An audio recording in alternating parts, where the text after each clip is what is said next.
وعلى آله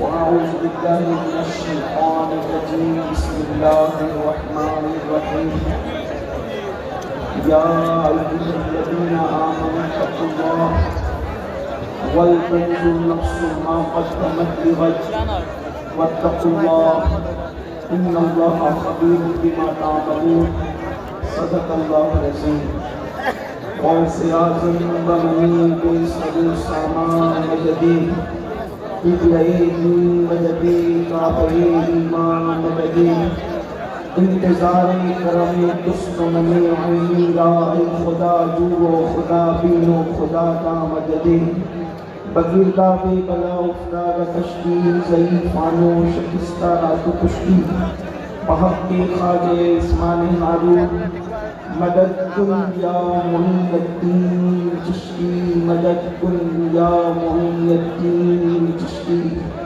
مدد کن یا معین الدین چشتی منبر پر رونق افروز شہزاد حضور اشرف الاولیاء مخدوم گرامی قدر حضرت علامہ سید جلال الدین اشرف صاحب قادری میاں مخدوم گرامی قدر شہزاد حضور اشرف العلماء حضرت علامہ سید خالد اشرف صاحب قبلہ مرکزی ابو العالی میرے بھائی سید یاسین باقو و جميع شمکان سادات کرام علماء زمین الکرام الصلاة والسلام علیکہ یا نبی اللہ الصلاة والسلام علیکہ یا حبیب اللہ وعلى آلك وأصحابك يا نور الله صلی اللہ تعالی علیہ وسلم نعمتیں بانٹتا جس سمت وہ ذیشان گیا نعمتیں بانٹتا جس سمت وہ ذیشان گیا ساتھ ہی منشی رحمت کا قلم دان گیا لے خبر جلد کے غیروں کی طرف دھیان گیا میرے مولا میرے آقا تیرے قربان گیا دل ہے وہ دل جو تیری یاد سے معمور رہا سر ہے وہ سر جو تیرے قدموں پہ قربان گیا آہ وہ آنکھ کے ناکام تمنا ہی رہی ہائے وہ دل جو تیرے در سے پر ارمان گیا اور انہیں جانا انہیں مانا نہ رکھا غیر سے کام انہیں جانا انہیں مانا نہ رکھا غیر سے کام للہ الحمد میں دنیا سے مسلمان گیا الحمدللہ اس وقت ہم سب مخدوم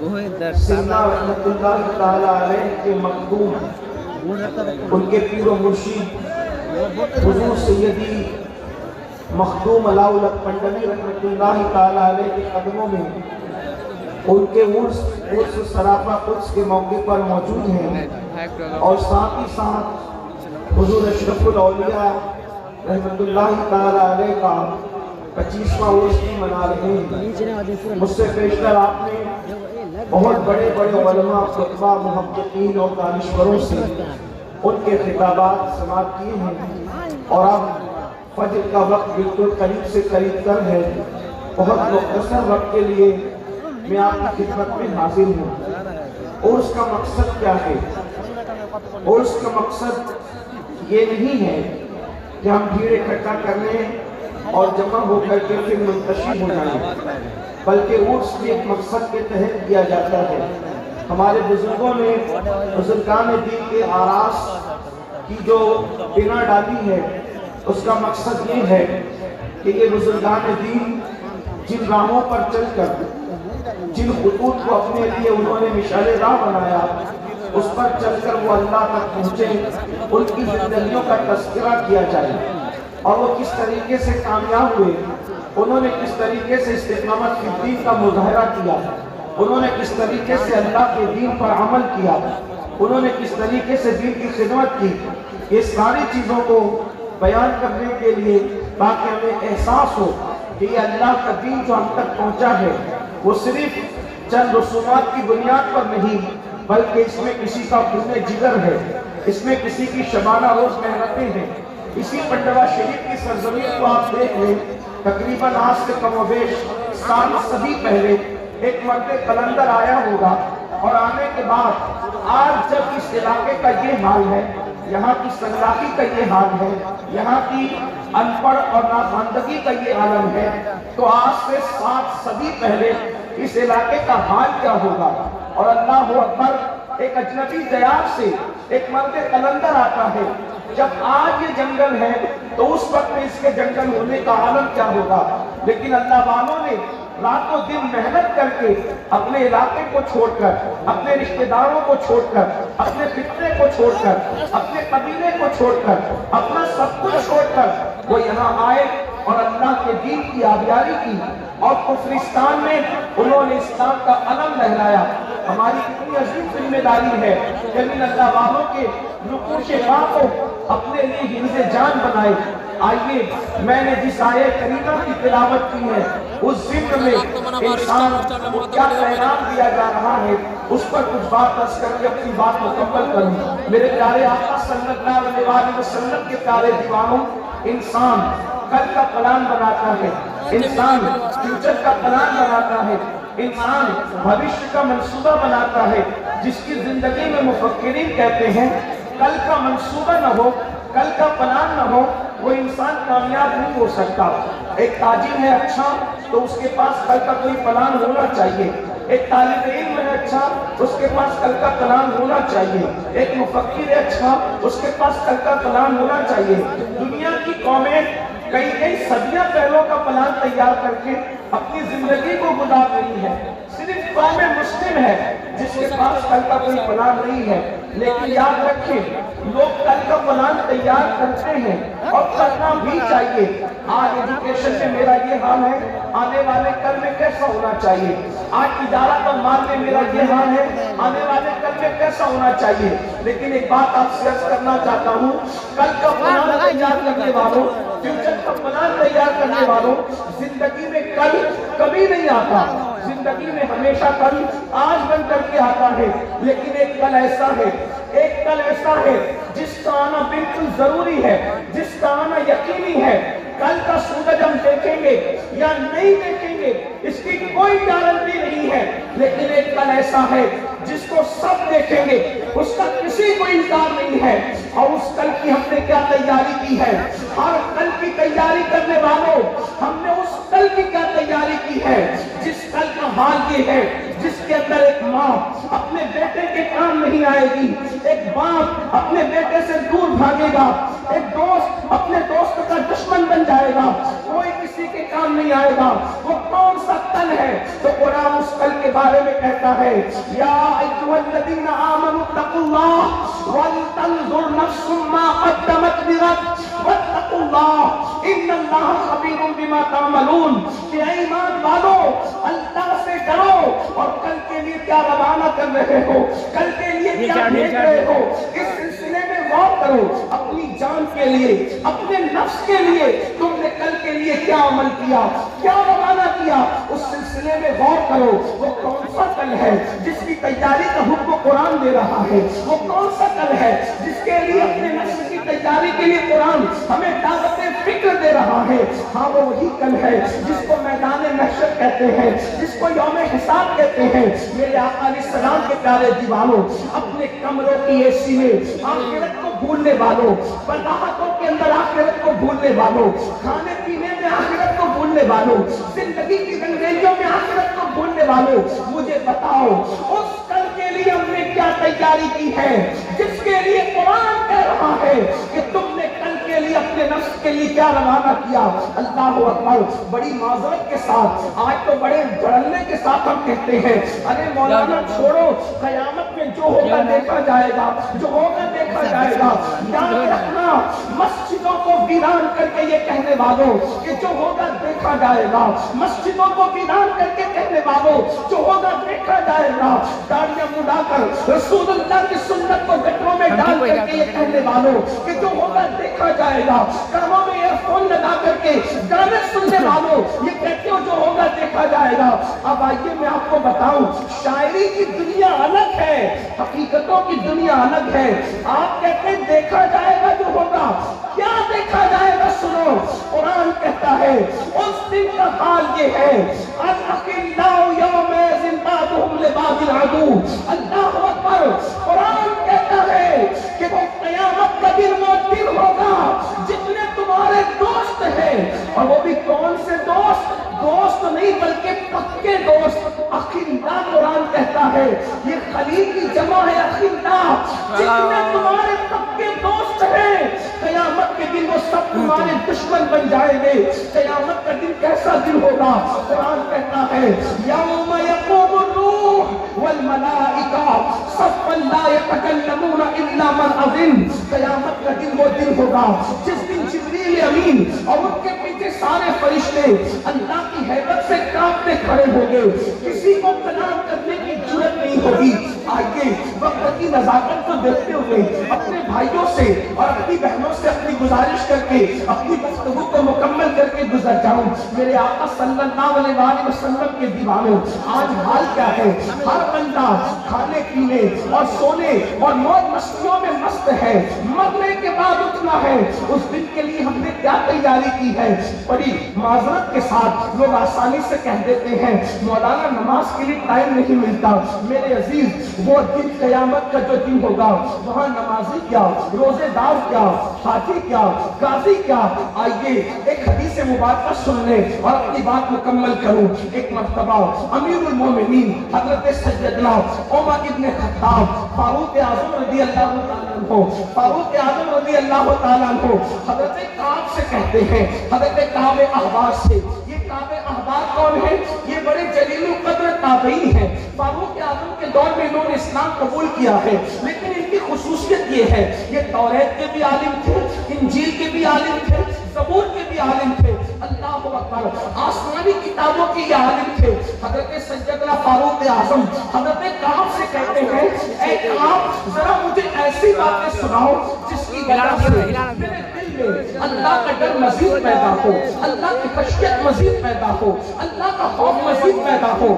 سن لو، فاروق اعظم تو اللہ سے ڈرنے والی شخصیت ہے کہ اللہ رب العزت کی خشیت کی وجہ سے جب وہ روتے تھے تو ان کے چہرے پر رونے کی وجہ سے آنسوؤں کے نشان پڑ گئے تھے۔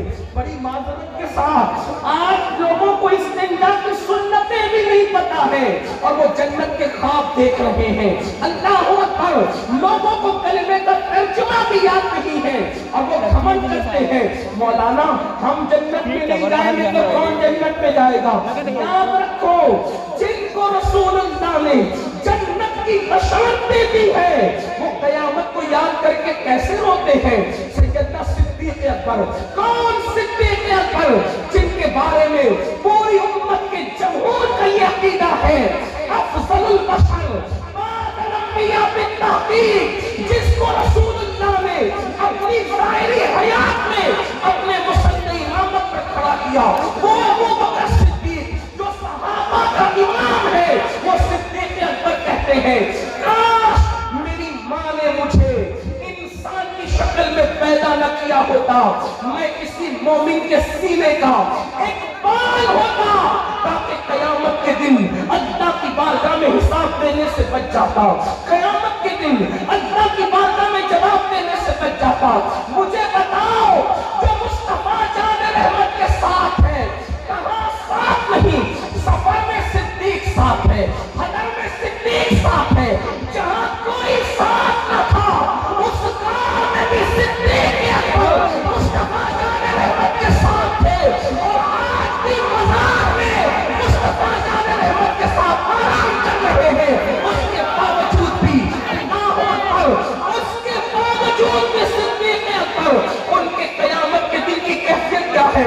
حضور محدث اعظم کے چوشوی رحمت اللہ علیہ صدیق اکبر کے شان بیان کرتے ہوئے کہتے ہیں مرتبہ حضرت صدیق کا یہ ہے سید اور فضیلت کے وہ جامع ہے، نبوت کے سوا وہ صدیق اکبر جو ہر فضیلت کے جامع ہے۔ وہ کہہ رہے ہیں، کون کہہ رہا ہے کاش میں کسی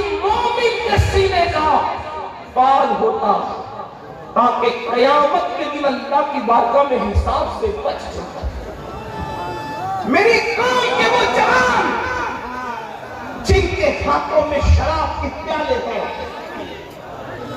جن کے ہاتھوں میں موبائل میں گندی فلمیں ہیں، جن کا حال یہ ہے کہ وہ کبھی سود کی شکل میں، کبھی جوئے کی شکل میں حرام لقمے کو اپنے پیٹ میں ڈال رہے ہیں، آج وہ سوچ رہے ہیں ہم جنت میں جائیں گے کیونکہ ہم نے تو فلاں بزرگ کا دامن پکڑا ہے اور فلاں بزرگ کا۔ سارے بزرگوں کے دامن بڑے قیمتی ہیں، لیکن ابو بکر صدیق نے اس بزرگ کا دامن پکڑا تھا جہاں پر ساری بزرگیاں ختم ہو جاتی ہیں۔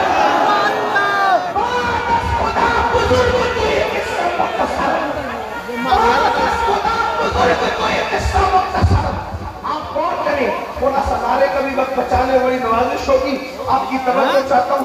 4 بجے سلام پڑھ لینا ہے، اس لیے مجھے اس کا خیال کرتے باتوں کو پوری کرنا ہے۔ توجہ فرمائیں، آپ سن رہے ہیں، آپ کی بڑی نوازش ہے، لیکن سنو اپنے بزرگوں کا خوف، اپنے بزرگوں کی خشیت، اپنے بزرگوں کی فکر آخرت۔ اللہ اکبر، اگر بزرگوں کے عرص میں بھی آ کر ہم آخرت کی فکر کے لیے تیار نہیں ہیں، بڑی معذرت کے ساتھ سر شام سے بیٹھے ہو، کتنے ہیں جو عشاء پڑھ کے آئے تھے اور کتنے ہیں جو جا کر فجر پڑھیں گے؟ آپ مجھے بتائیں، آپ مجھے بتائیں ہمارے بزرگوں کی تعلیمات کیا؟ ہم نے اپنے بزرگوں کی تعلیمات کو فراموش کیا۔ پیر کا دامن تو پکڑا ہے لیکن پیر کا کردار نہیں پکڑا۔ یہاں پر حضور اشرف العلماء کے دیکھنے والے بیٹھے ہوئے ہیں، میں نے اپنے بڑوں سے، اپنے قائد، اپنے امیر سے اور انہیں کے ساتھ حضور رئیس المفسرین سے سنا۔ حضور رئیس المفسرین نبی کی حیات ہے، فرماتے ہیں میں نے اپنی زندگی میں 2 بزرگوں کو مسجد سے محبت کرتے دیکھا اور جماعت کی پابندی کے ساتھ نماز پڑھتے دیکھا۔ ان میں سے ایک حضور مفتی اعظم ہے اور دوسرے حضور اشرف العلماء کی ذات ہے۔ ہم نے اپنے بزرگوں کو کتنا ایڈیل بنایا۔ یاد رکھنا، ہم جلسوں میں ہزاروں کی تعداد پر خوش نہیں ہیں، ہم شکر ضرور کرتے ہیں کہ قوم سننے کو آ رہی ہے، لیکن ہمارے دل ٹھنڈے نہیں ہوتے اس وقت تک کہ سننے کے لیے قوم جمع ہو رہی ہے مگر عمل کرنے کے لیے قوم جمع نہیں ہو رہی ہے۔ اس وقت تک ہمارے کلیجے ٹھنڈے نہیں ہوں گے جتنی تعداد میں سننے کے لیے آتے ہو، اتنی تعداد میں عمل کرنے کے لیے جب تک نہیں آؤ گے اس وقت تک انقلاب پپا نہیں ہوگا۔ یہ قیامت کی نشانیوں میں سے ایک نشانی ہے، یہ قیامت کی نشانیوں میں سے ایک نشانی ہے۔ میرے آقا علیہ السلام نے فرمایا لوگ دین سننے تو آئیں گے، دین پر عمل کرنے نہیں آئیں گے۔ دین کی باتیں لوگ رسمی طور پہ کریں گے، رسمی طور پہ دین کی بات نہ کرو۔ اللہ کے بندو اپنی زندگیاں بدل کر کے جاؤ۔ ہمارے بزرگوں نے فرمایا، توجہ کریں، حضور علاؤلت منڈوی رحمت اللہ تعالیٰ علیہ جب کسی پہ نظر ڈال دیتے تھے تو وہ بدل جاتا تھا۔ یہی ہے، نظر ڈال دیتے تھے وہ بدل جاتا تھا۔ اب سرکار علاؤلت منڈوی کے عرص میں آ کر گھنٹوں کھڑے رہ کر اگر بدل کے نہیں جا رہے ہو تو مطلب یہ ہے کہ انہوں نے نظر نہیں ڈالی۔ اگر نظر ڈال دیتے تو بدل جاتا۔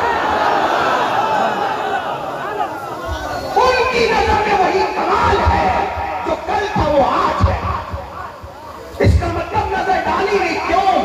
اس لیے کہ تو مزار پر تو آیا ہے لیکن تو مسجد نہیں جاتا، اس لیے ان کی نظر تجھ پہ نہیں پڑ رہی ہے، وہ تجھ پہ نظر نہیں ڈال رہے کرم کی۔ کیوں؟ کیونکہ جس سے رسول اللہ نظر پھیر رہے ہیں اس پر ولی اللہ کبھی کرم کی نظر نہیں ڈال سکتے۔ جس سے رسول اللہ نظر پھیر رہے ہیں اللہ بھی اس سے نظر رحمت پھیر لیتا ہے، ولی اللہ تو دور کی بات ہے۔ جس سے رسول اللہ نظر پھیر رہے ہیں اس سے اللہ بھی نظر رحمت پھیر لیتا ہے۔ اگر تم رسول اللہ کی نظر رحمت کے مستحق ہونا چاہتے، میرے آقا فرماتے جو جان بوجھ کے نماز چھوڑ دے میں محمد اس سے بیزار ہوں۔ جس سے حضور بیزار ہو سرکار علاؤلت منڈوی کیسے محبت کریں گے؟ 10 روپے کے نہیں 1000 روپے کے پھول چڑھا لو، حضور ناراض ہے تو علاؤلت منڈوی محبت نہیں کر سکتا۔ میرے جملے تلخ لگے تو معاف کرنا، پھول چڑھانے کے لیے منع کرنے نہیں آیا، میرا مسلک ہے ہم زندہ ہیں تو پھول ہیں اور اندر جائیں تو بھی پھول ہیں۔ میں میں منع کرنے نہیں آیا، لیکن یہ کہنے آیا ہوں پیر کے مزار کے بعد میں پھول ڈالو، پہلے سجدہ کر کے رسول اللہ کی آنکھوں کو ٹھنڈک پہنچاؤ۔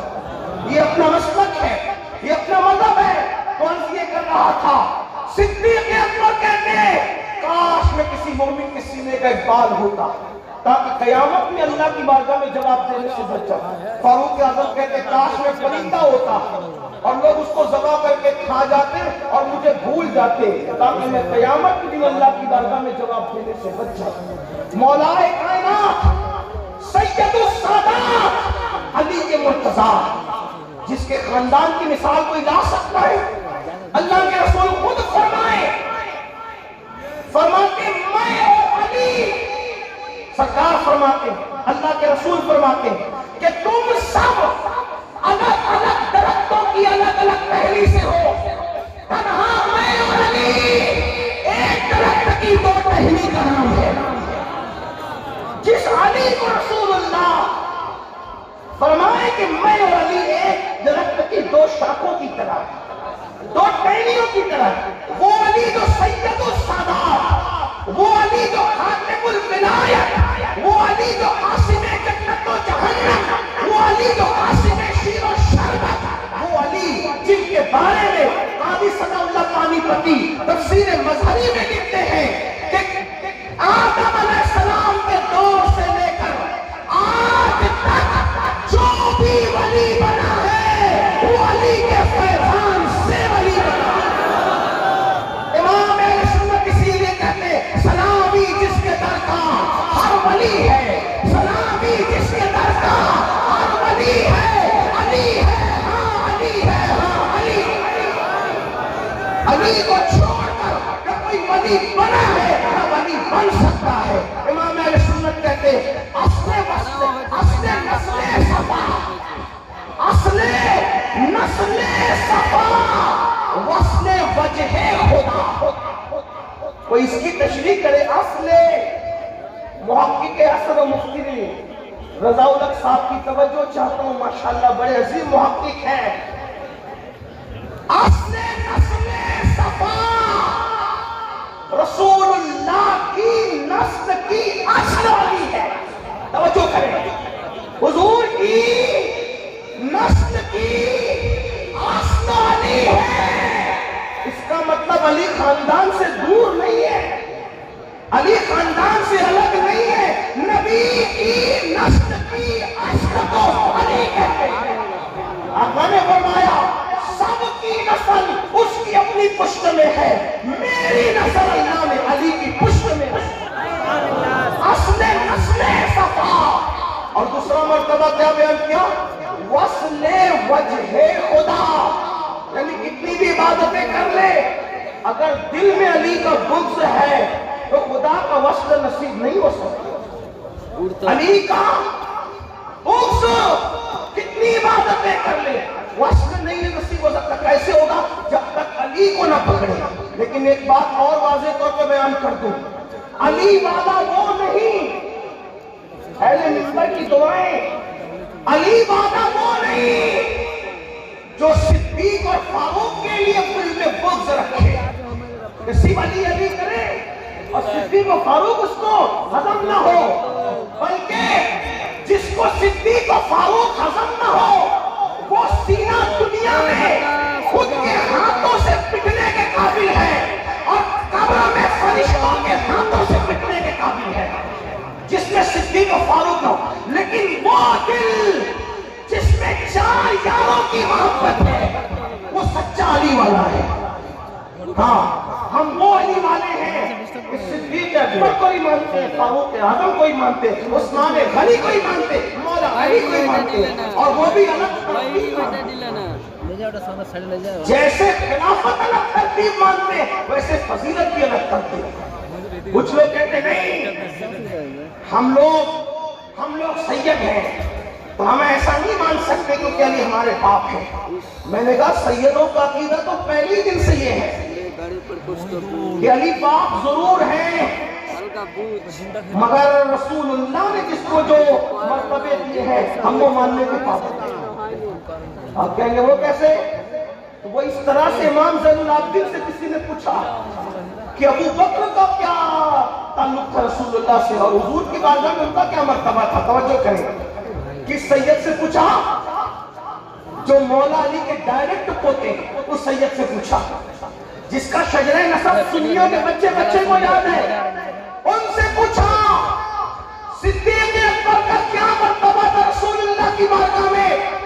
تو میرے امام سید سجاد زین العابدین پاک نے فرمایا پوچھنے والے تو پوچھتے ہیں کہ ان کا کیا مرتبہ تھا حضور کی بارگاہ میں؟ ارے جو آج ہے وہی کل تھا، جو آج ہے وہی کل تھا۔ مطلب کیا؟ آج سب سے زیادہ قریب سو رہے ہیں، کل بھی سب سے زیادہ قریب تھے رسول اللہ کے، اور جو جتنا حضور سے قریب ہوگا وہ اتنے ہی مرتبے میں افضل ہوگا۔ یہ بات بھی آپ کو یاد رکھنا چاہیے۔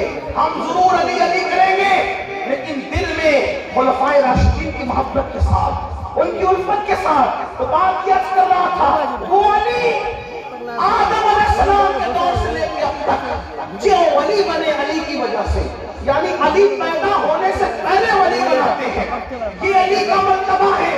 وہ علی جس کے بارے میں آقا نے فرمایا علی جس کو چٹھی دیں گے وہی پل صراط سے ثابت قدمی سے گزرے گا اور وہی جنت میں جائے گا، اور علی جس کو چٹھی نہیں دیں گے وہ کٹ کے گر جائے گا۔ لیکن وہ علی یہ مرتضیٰ کا حال بھی یہ تھا کہ رات کے آخری حصے میں آخرت کو یاد کر کے اپنی مغفرت کی دعا کرتے ہوئے ایسے روتے تھے، ایسے جیسے کسی کو سانپ ڈس لیتا ہے، تو وہ کیسے اور کیسے بھی لگتا ہے، ایسے تڑپ تڑپ کر علی یہ مرتضیٰ اپنی داڑھی کو پکڑ کر اللہ کے خوف اور خشیت سے روتے تھے۔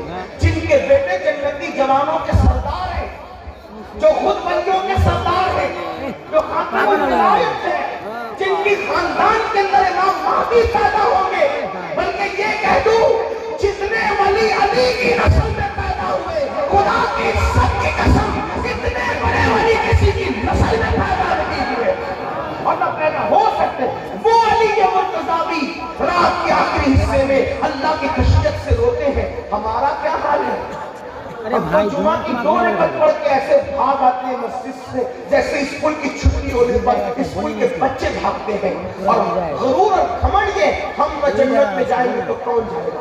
تو میں وہ روایت جو پڑھ رہا تھا اس کو مکمل کر کے بات نہیں کرنا چاہتا ہوں کہ فاروق اعظم نے فرمایا کعب ذرا کچھ ایسی بات سنا مجھے جس سے میرے دل میں اللہ کا خوف اور پیدا، اللہ کی خشیت اور پیدا۔ تو کیا بیان کیا کعب احبار نے؟ اب اس کو سنو اور بات پوری ہوگی۔ کعب احبار کہتے ہیں امیر المومنین جب قیامت کا دن ہوگا، قیامت کا دن ہوگا، توجہ اگر یہ روایت آپ نے یاد رکھ لی میرا آنا قبول۔ ویسے الحمدللہ مجھے امید ہو چلی کہ میرا آنا تو قبول ہے، ہاں میرا آنا، اس لیے کہ میرے مختوم کی بارگاہ میں آج جو حاضری بھی ہے ایسا لگتا ہے کہ یقیناً میرا دامن گوہر مراد سے پھل گیا۔ الحمدللہ حضور قادری میاں مقدس اللہ العالی کے ساتھ، حضور نظام میاں صاحب کے ساتھ اور سادات کرام اور بھی تھے، ہمارے بڑے بھائی یاسر بابو ماشاءاللہ بڑی برکتیں نصیب ہوئی، اور آ کر ایسا لگا کہ ہم بہت دیر میں بچپنے سے آنے کی تمنا تھی لیکن بہت دیر میں۔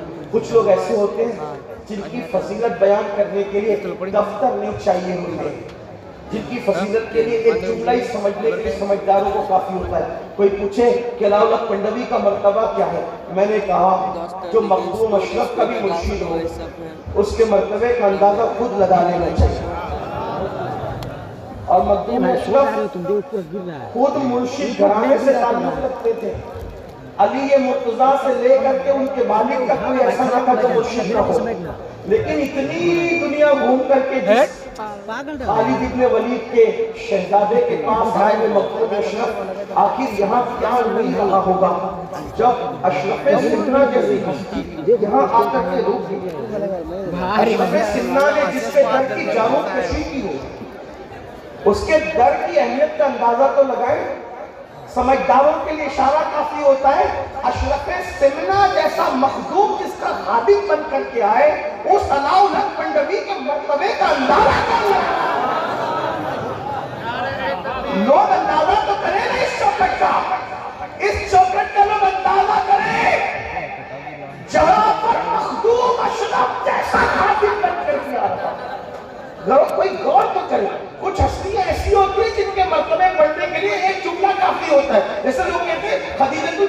فضیلت کیا ہے؟ میں نے کہا مخدومہ کائنات کی مخدومہ ہے، اس سے بڑھ کر کیا فضیلت ہوگی؟ مخدومہ کائنات کی مخدومہ، سیدہ فاطمہ الزہرا کی مخدومہ کو خدیجۃ الکبریٰ کہتے ہیں۔ تو کچھ ہستیاں ہوتی ایسی ہیں جو سورج کی طرح خود چھپ کر ستاروں کو چمکاتی ہے، یہ ایسے لوگوں میں سے ہے جن کی چوکھٹ فرمائے ہے یہاں آپ بھی بدل کر نہ جاؤ تو ہم سے بڑا محروم کون ہو سکتا ہے، بڑا بدبخت کون ہو سکتا ہے۔ اور سن لو، اللہ کے رسول نے صحابہ سے کہا دعا کیا کرو کہ نہ بدبخت بنو نہ محروم بنو، دعا کرو نہ بدبخت بنو نہ محروم بنو۔ وہ صحابہ نے پوچھا حضور بدبخت اور محروم کون ہے؟ تو میرے آقا نے فرمایا جو نماز چھوڑ دے وہ بدبخت بھی ہے، وہ محروم بھی ہے۔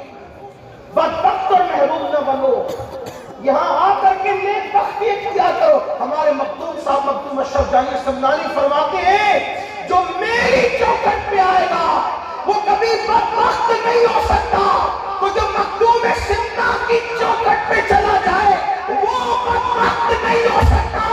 تو یہ تو ان کے بھی مکتوم کی چوکھٹ ہے، یہاں آ کر کے کوئی بدبخت کیسے ہو سکتا ہے؟ اپنی بدبختی مٹاؤ۔ اور مکتوم پاک یہ بھی فرماتے فجر کی نماز میں سوتے پڑے رہنے والوں مکتوم صاحب فرماتے کسی نفلی عبادت سے مجھے وہ مقام نہ ملا جو رات کے آخری پہر میں جاگ کر مجھے مقام ملا۔ رات کے آخری پہر میں جاگنا وہ مقام رکھتا ہے کہ کسی نفلی عبادت سے فرماتے مجھے وہ مرتبہ نہیں ملا جو رات کے آخری حصے میں جگنے سے مرتبہ ملا۔ کاش ہم اپنے بزرگوں پہ توجہ کرتے۔ تو عرض کر رہا تھا کہ حضرت کعب احباب سے کچھ کہا، ذرا ایسی باتیں سنا جس سے اللہ کا خوف میرے دل میں مزید پیدا۔ اب کعب کہتے ہیں امیر المومنین قیامت کا جب دن ہوگا، قیامت کا دن، اس حدیث کو یاد کر لیں، فرماتے قیامت کا جب دن ہوگا اس دن اللہ فرشتوں کو حکم دے گا کہ جہنم کو میدان محشر میں لاؤ۔ تو کعب احبار کہتے ہیں امیر المومنین جب فرشتے جہنم کو قیامت کے دن لائیں گے تو جہنم کے منہ میں 70,000 لگامیں ہوگی اور ہر ایک لگام پر 70,000 فرشتے ہوں گے جو جہنم کو کھینچ کر کے لائیں گے۔ جب جہنم کے شرارے اوپر بلند ہوں گے تو لوگوں کے سینے اللہ کے خوف سے جو ہے وہ اللہ رب العزت کے خوف سے بے چین ہو جائیں گے، لوگوں کے سینے سے ہوک اٹھے گی۔ جب دوسری مرتبہ شرارے بلند ہوں گے جہنم کے تو لوگوں کے دل ان کے حلق میں آ کر اٹک جائیں گے۔ اگر حلق میں لقمہ اٹک جائے تو کیا کیفیت ہوتی ہے؟ جہنم جب دوسری مرتبہ سانس لے گا اور اس کے شرارے بلند ہوں گے، یہ قیامت کے دن کا منظر ہے میرے بھائی، جس کے بارے میں ہم کہتے ہیں جو ہوگا دیکھا جائے گا، نپٹ لیں گے، دیکھ لیں گے، یہ ہوگا وہ ہوگا۔ یاد رکھیں گے حدیث ہے، کعب احبار کہتے ہیں جب دوسری بار شرارے جہنم کے بلند ہوں گے تو لوگوں کے دل حلق میں اٹک جائیں گے۔ اور اب سنو، دل کے کانوں سے سنو، سنیو، کعب احبار کہتے ہیں جس کو ابن حجر اپنی کتاب میں لکھ رہے ہیں، کعب احبار کہتے ہیں جب تیسری مرتبہ جہنم کے شرارے بلند ہوں گے، جب تیسری مرتبہ جہنم کے شرارے بلند ہوں گے تو اس وقت انبیاء کی یہ شان ہوگی، انبیاء کرام کی یہ شان ہوگی جہنم کے شرارے دیکھ کر کہ ابراہیم خلیل اللہ جیسا نبی اپنے گھٹنوں کو زمین میں ٹیک دے گا اور اللہ کی بارگاہ میں عرض کرے گا مولا آج ابراہیم کسی کے لیے کچھ نہیں مانگتا، مولا آج ابراہیم بس اپنے لیے پناہ مانگتا ہے، آج ابراہیم کو پناہ دے دے، آج ابراہیم کو امان دے دے۔ آپ بتائیں تو صحیح، مسجد بنانے والے کی بات نہیں کر رہا ہوں، جس نے کعبہ بنایا اس ابراہیم علیہ السلام کی یہ شان ہوگی، بکری اور بچڑے پر قربانی کرنے والے کی بات نہیں کر رہا ہوں، اللہ کی محبت میں جس نے اپنے اکلوتے بیٹے کے گردن میں چھری رکھ دی اس ابراہیم خلیل اللہ کی یہ شان ہوگی۔ ابو الانبیاء، اللہ اکبر، نبیوں کے بابا، سید الانبیاء کے جد کریم ابراہیم علیہ السلام کی شان کعب احبار بیان کرتے ہیں کہ وہ اپنے اپنے گھٹنوں کو زمین پہ رکھ کے کہیں گے اے اللہ آج ابراہیم کسی کے لیے کچھ نہیں مانگتا، آج ابراہیم اپنے لیے امان مانگتا ہے۔ آپ سے پوچھنا چاہتا ہوں اے میری قوم کے جوانوں، ابراہیم خلیل اللہ کی یہ شان ہوگی قیامت کے دن کہ وہ اپنے گھٹنوں کو زمین پہ رکھ کے کہیں گے آج میں صرف اپنے لیے امان مانگتا ہوں۔ تو بتاؤ وہ لوگ جو ہفتے ہفتے پر ناپاک پڑے رہتے ہیں ان کا قیامت کے دن کیا انجام ہوگا؟ جو تاج کے پتے کھیلتے ہیں ان کا قیامت کے دن کیا انجام ہوگا؟ جو عورتوں کو پاپ کی نظروں سے دیکھتے ہیں ان کا قیامت کے دن کیا انجام ہوگا؟ کسی کے بس نہیں۔ کعبہ احباب کہتے ہیں امیر المومنین ایک طرف ابراہیم خلیل اللہ کی یہ شان ہوگی اور دوسری طرف حضرت موسیٰ کلیم اللہ جن سے اللہ نے کلام کیا، وہ اپنے گھٹنوں کو زمین پہ رکھ کر اللہ سے کہیں گے مولا آج تیرا موسیٰ جس کو تو نے شرف ہم کلامی عطا فرمایا آج کسی کے لیے کچھ نہیں مانگتا، آج موسیٰ کو امان عطا کر دے۔ موسیٰ اپنے لیے امان مانگتا ہے، مولا تو نے مجھے شرف ہم کلامی عطا کیا، وہ کلام کا کرنے کا شرف دیا۔ من جانب الطور الایمن فقربناہ نجیہ، موسیٰ طور کے دائیں طرف آؤ تاکہ تم سے راز کی باتیں کی جا سکے، تم سے پیار کی باتیں کی جا سکے، تم سے سرگوشی کی جا سکے۔ اللہ اکبر۔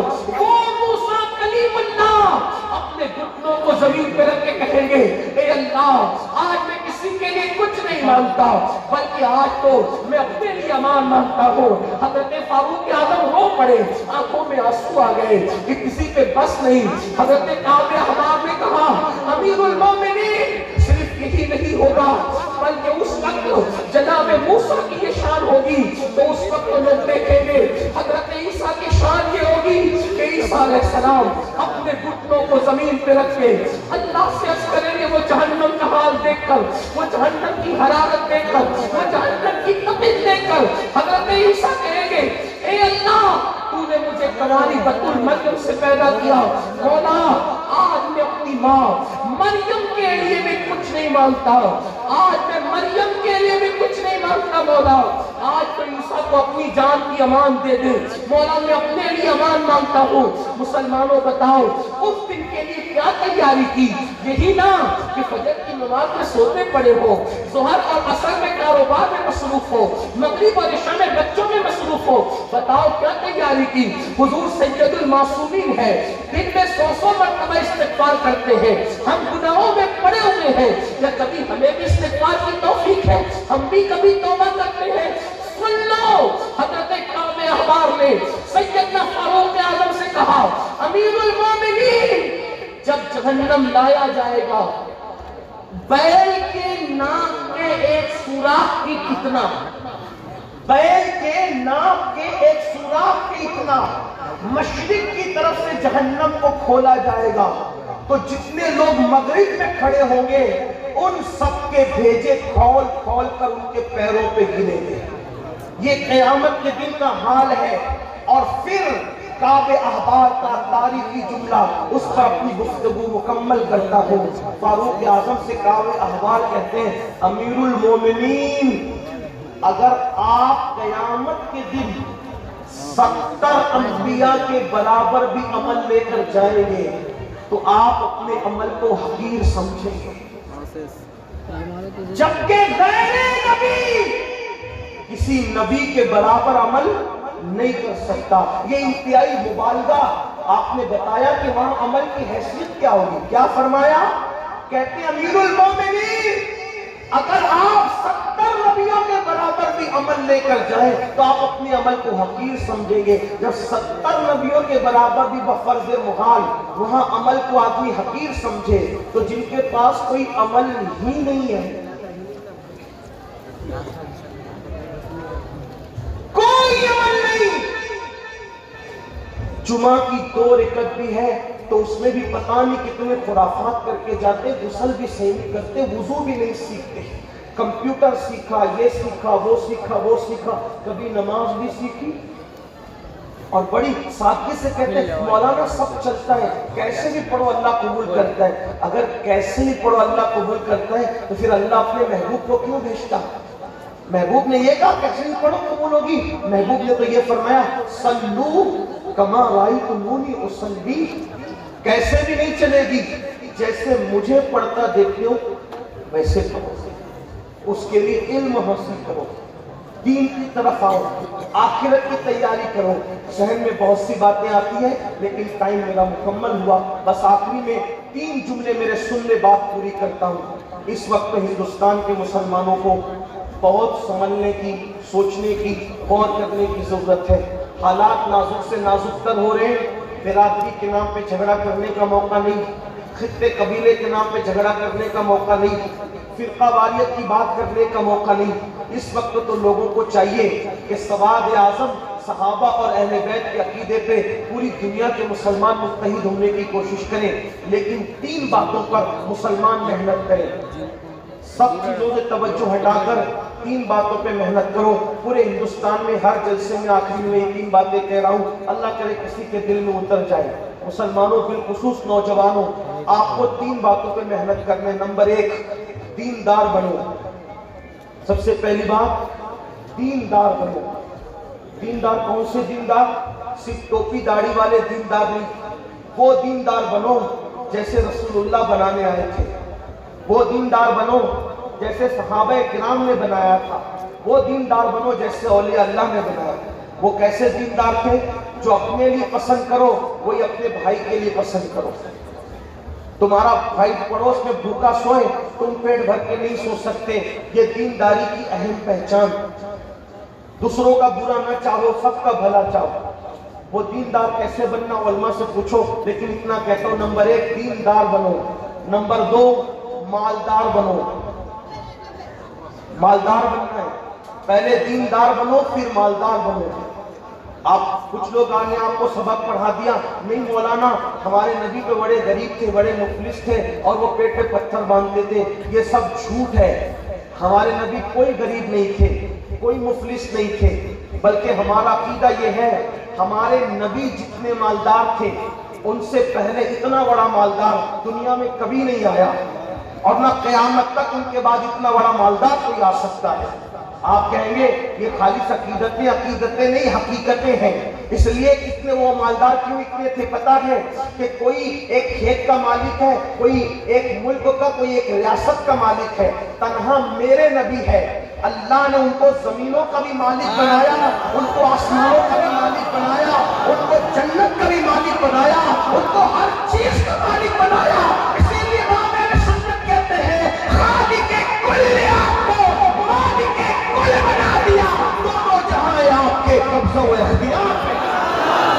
ہمارے نبی سب سے زیادہ مالدار تھے۔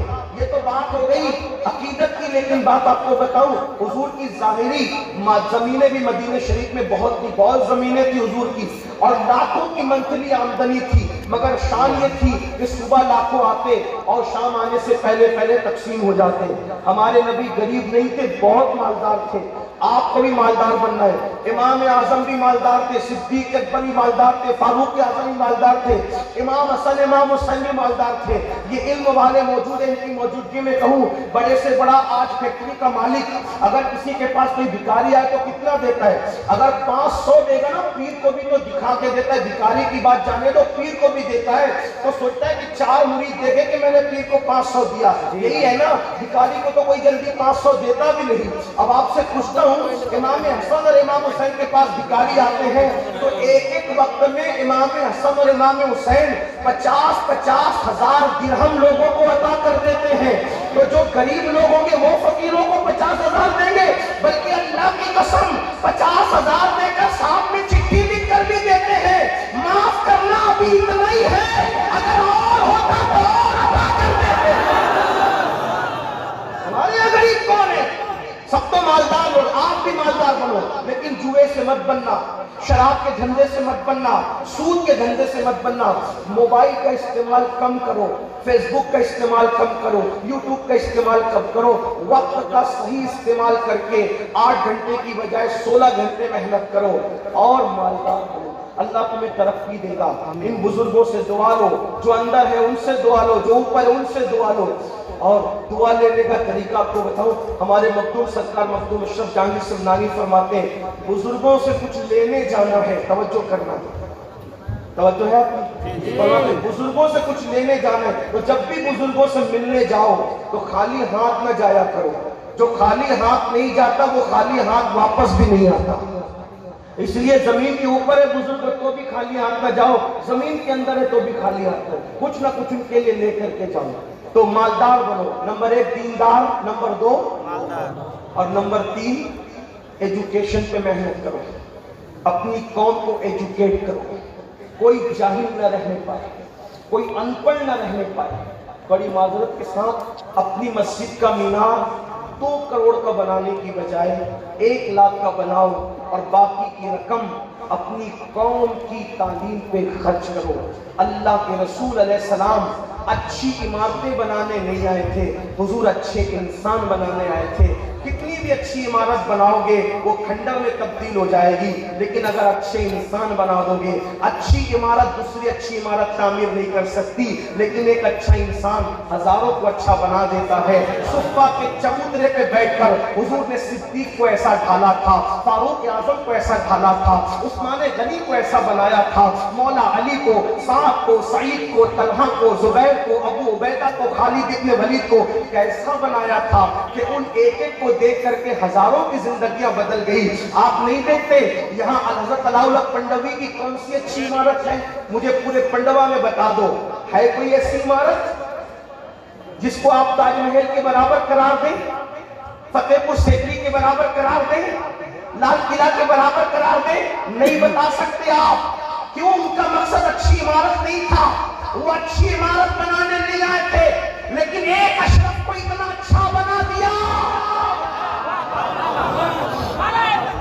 ایک اشرف کو اتنا اچھا بنا دیا، اتنا اچھا بنا دیا کہ اسے کے دنیا سے جانے کے بعد بھی اس کے نام ہی سے لوگ اچھے اچھے بننے لگے۔ اس لیے اچھے انسان بنانے کی طرف توجہ کرو۔ دیکھو اچھے انسان اور اچھی عمارت میں فرق کیا ہے؟ تاج محل اچھی عمارت ہے لیکن اس کا فائدہ قوم کو کیا ہے؟ شاہ جہاں نے اچھی عمارت بنائی، اس کا فائدہ قوم کو کیا ہے؟ علاؤالحق پنڈوی نے اچھا انسان بنایا، اس کا فائدہ دیکھ لو۔ یہ چمکتے ہوئے چہرے کیا اشرف کا فیضان نہیں؟ یہ محفل کی چمک کیا سرکار اشرف کا فیضان نہیں؟ کیا دنیا کے شرق و غرب میں اللہ اکبر جو سنیت کا اللہ اللہ سکہ چل رہا ہے، کیا اس میں مخدومی فیضان کی کرنیں نہیں؟ یاد رکھیں اچھے انسان بنانے کی یہ اہمیت ہے۔ تو میری گزارش ہے مسجدوں کے میناروں کو اونچا بنانے والوں، اپنی قوم کے علمی معیار کو اونچا کرنے کی کوشش کرو، شادی کی فضول خرچے کم کرو، جلسوں کی فضول خرچے کم کرو، اللہ اکبر، اور بھی رسومات کا خاتمہ کرو۔ آخری میں یہ بھی کہہ دوں، اپنے پیر کے مزار پر 1 لاکھ کی چادر ڈالنے کی بجائے 1000 کی چادر ڈال کر 99,000 روپے بچا کر اپنے پیر کے اصال ثواب کے لیے تعلیم کے نام پہ خرچ کر دو، اس لیے کہ ہمارا پیر 1 لاکھ کی چادر سے اتنا خوش نہیں ہوگا جتنا 99,000 روپیہ تم تعلیم کے نام پہ ان کے نام سے خرچ کرو گے، اس لیے کہ میرے علاؤالحق کو، میرے مخدوم کو، میرے پیر کو میرے 1 لاکھ کی چادر کی ضرورت اس لیے نہیں ہے کیونکہ وہ جنت کے نعمتوں سے محظوظ ہو رہے ہیں، انہیں میری چادر کی کیا حاجت ہے؟ عقیدت کے لیے تو 1000 کی چادر بھی کافی ہے، اور باقی جس قوم کو اٹھانے کے لیے انہوں نے سمنا چھوڑا، لاہور چھوڑا، کسی نے ایران چھوڑا، کسی نے عراق چھوڑا، آئیے ہم بھی عہد کریں کہ ہم اپنی قوم کو اوپر اٹھانے کی کوشش کریں، دیندار بنو، مالدار بنو، ایجوکیشن پر محنت کرو۔ میں حضور قادری میاں کو اور مخدوم اشرف مشن پنڈوا والوں کو مبارکباد پیش کرتا ہوں کہ اس جنگل کے اندر اتنی خوبصورت عمارت انہوں نے بنائی، اور ماشاءاللہ درجنوں بچوں کی فراغت آج ہو رہی ہے۔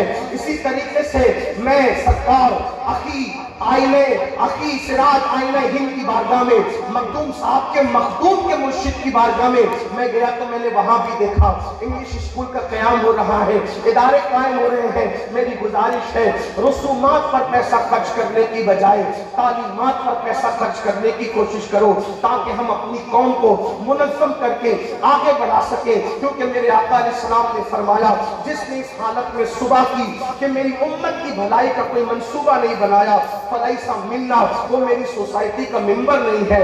کاش ایسا ہوتا کہ ہم جتنے پیروں کے ماننے والے ہیں ہم اپنے پیروں کے نام سے کالجز بناتے، یونیورسٹیاں بناتے، بڑے بڑے ادارے بناتے۔